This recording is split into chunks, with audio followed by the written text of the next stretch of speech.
¿Por qué miras a mi mujer? Tranquilo, amigo. Sandía grande no come solo una persona. Más vale que te vayas de aquí. Si no, te voy a dejar como tatuaje.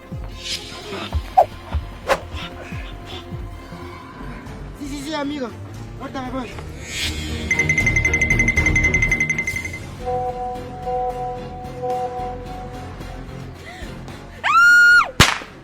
¡No! ¿Pero qué te pasa? Te dije que no te vistieras así. Así que ahora mismo nos vamos a la casa para que te cambies de ropa. Ay, no entiendo. ¿Por qué te pones así, mi amor? Si sabes que yo solo tengo ojos para ti, nada más. Ya te dije que nos vamos a la casa y punto. Así que camina.